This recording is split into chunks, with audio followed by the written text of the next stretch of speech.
Bill Howatt is with us. He is Director of, or Chief of Research, Workforce Productivity at the Conference Board of Canada. Thank you so much for being with us.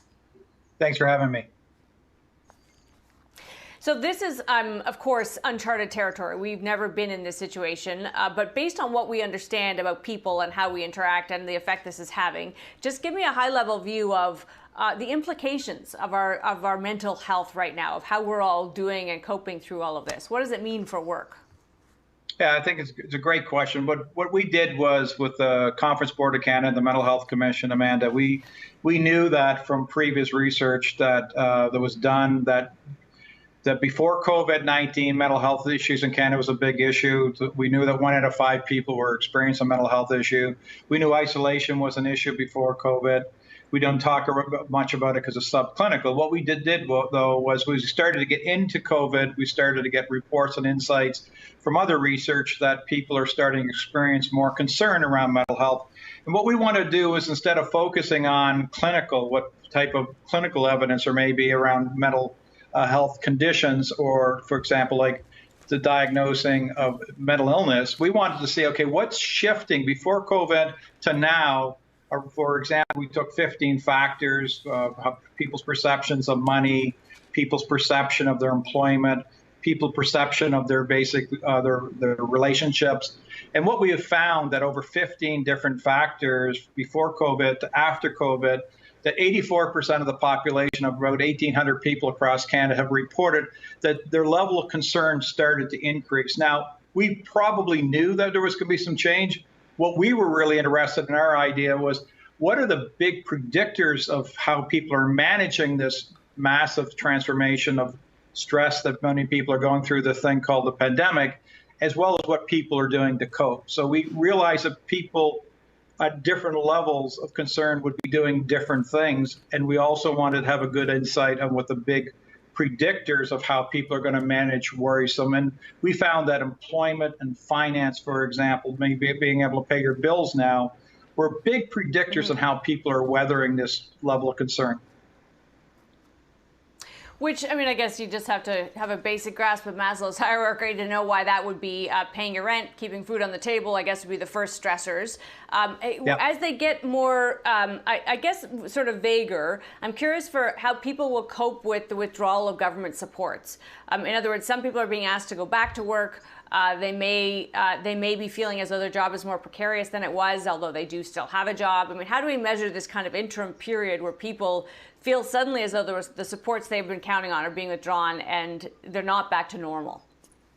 Yeah, that's really a great question, because your first point, you picked up on what's called the social determinants of health. We do know that the environmental supports, like in our economy, being able to pay your bills and have job security and be able to feed, shelter, those things are big factors. But what we may not be factoring in, that we're going to have a large percentage of our workforce that may not return back to the workplace.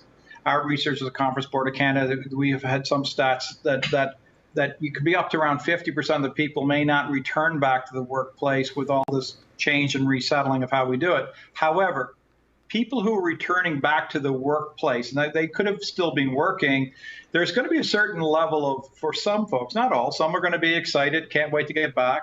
Some are going to have some anticipation and some concern, and some are going to start to move from that. They're going to be a little bit more, they're going to be worried.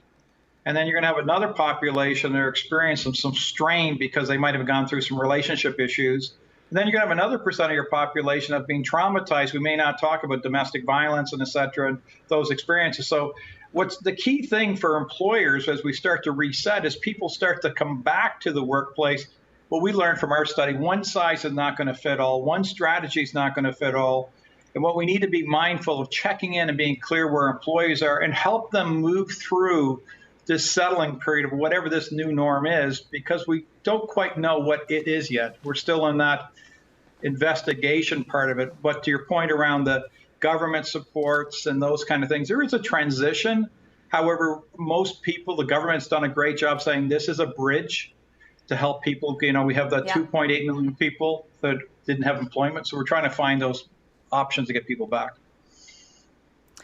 How prepared do you think the business community is to deal with, and I guess we have to note that that's not all just giant companies with very well-honed HR departments. The business community is often very small operations, and that's where the bulk of job creation happens. How prepared are those businesses to cope with some of this psychological stuff that they've never really had to think about before?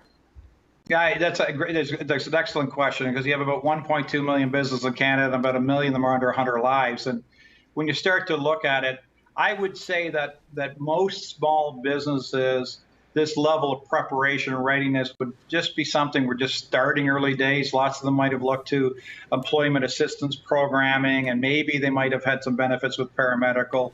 This concept we've got to move now is more to prevention, because this is a different space where resiliency and mental fitness and helping people.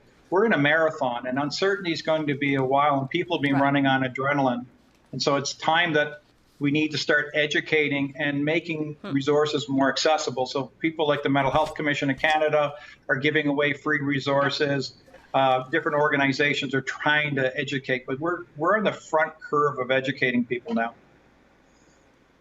All right. Well, this, of course, is a big help in getting us there, Bill. We appreciate the work you've done and your time today. Bill Howatt is Chief of Research Workforce Productivity at the Conference Board of Canada.